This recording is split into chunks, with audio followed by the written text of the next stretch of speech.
PM Shri പദ്ധതിയിൽ ഒപ്പുവെക്കാൻ UDF സർക്കാർ നടത്തുന്ന നീക്കത്തിൽ പ്രതിഷേധിച്ച് CPM പൊന്നാനി ഏരിയ കമ്മിറ്റിയുടെ നേതൃത്വത്തിൽ പ്രതിഷേധ ധർണ സംഘടിപ്പിച്ചു. പൊന്നാനി ബസ് സ്റ്റാൻഡ് പരിസരത്ത് നടന്ന പരിപാടി CPM സംസ്ഥാന കമ്മിറ്റി അംഗം VP സാനു ഉദ്ഘാടനം ചെയ്തു. Area secretary CP Muhammad Kunhi അധ്യക്ഷത വഹിച്ചു. പൊന്നാനി നഗരസഭാ chairperson CV Sudha, advocate MK Zakir എന്നിവർ സംസാരിച്ചു. NK ഹുസൈൻ സ്വാഗതവും PK കുഞ്ഞുമുഹമ്മദ് നന്ദിയും പറഞ്ഞു. PM ശ്രീയിൽ ഒപ്പുവെച്ചത് ഇന്ത്യൻ നാഷണൽ കോൺഗ്രസ് എന്ന് പറയുന്ന പാർട്ടി ഭരിച്ചുകൊണ്ടിരിക്കുമ്പോഴാണ്. ഛത്തീസ്ഗഡ് എന്ന് പറയുന്ന സംസ്ഥാനം, ആ ഛത്തീസ്ഗഡ് എന്ന് പറയുന്ന സംസ്ഥാനത്ത് ഈ പറയുന്ന PM ശ്രീയിൽ ഒപ്പുവെച്ച പാർട്ടി ഇന്ത്യൻ നാഷണൽ കോൺഗ്രസ്. ഹിമാചൽ പ്രദേശിൽ ഈ പറയുന്ന PM ശ്രീയിൽ ഒപ്പുവെച്ചത് BJP.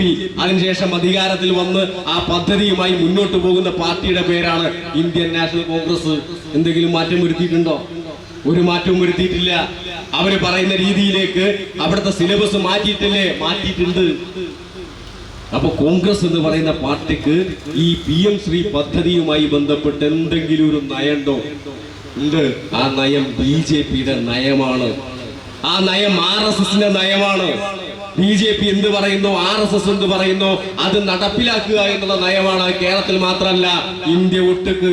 അതുകൊണ്ടാണ് കഴിഞ്ഞ കോവിഡിന് ശേഷം നമ്മുടെ NCERT ടെക്സ്റ്റ് ബുക്കുകളിൽ വലിയ മാറ്റം വരുത്തി.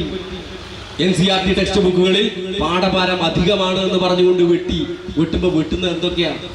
NCERT ടെക്സ്റ്റ് ബുക്ക് പഠിക്കുന്ന ഒരു കുട്ടിക്ക് ഇപ്പൊ മനസ്സിലാവുക, മഹാത്മാഗാന്ധിയെ നഥുറാം വിനായക് ഗോഡ്സെ എന്ന് പറയുന്ന മനുഷ്യൻ ഇവർ തമ്മിലുള്ള എന്തോ വ്യക്തി വിരോധത്തിന്റെ പേരിൽ കൊലപ്പെടുത്തി എന്നാണ് NCERT ടെക്സ്റ്റ് ബുക്ക് പഠിക്കുന്ന ഒരു കുട്ടിക്ക് മനസ്സിലാവുക. ഈ പറയുന്ന നഥുറാം വിനായക് ഗോഡ്സെ എന്ന് പറയുന്ന മനുഷ്യൻ ഒരു തീവ്ര ഹിന്ദുത്വ പത്രത്തിന്റെ പത്രാധിപരായിരുന്നുവെന്നോ, ഹിന്ദുത്വ ആശയങ്ങളാൽ അയാൾ പ്രചോദിതനായതിന്റെ ഭാഗമായിട്ടാണ് മഹാത്മാഗാന്ധി എന്ന് പറയുന്ന ഇന്ത്യയുടെ രാഷ്ട്രപിതാവിനെ, അഭിവന്ദ്യനായ മനുഷ്യനെ വെടിവെച്ച് കൊന്നത് എന്നോ നിങ്ങൾക്ക് ആ ടെക്സ്റ്റ് ബുക്ക് പഠിച്ചാൽ വേണ്ടി മനസ്സിലാവില്ല.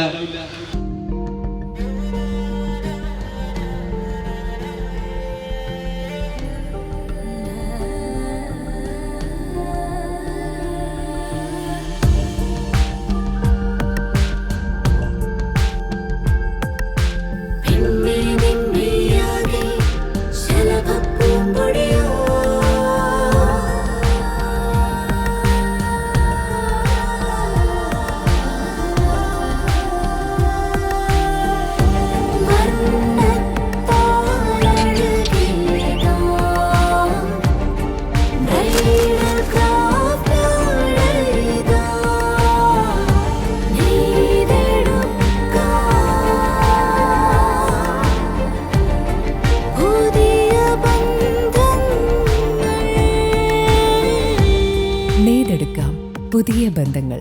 Bridal craft, the wedding mall, Pan Bazaar, Tirur.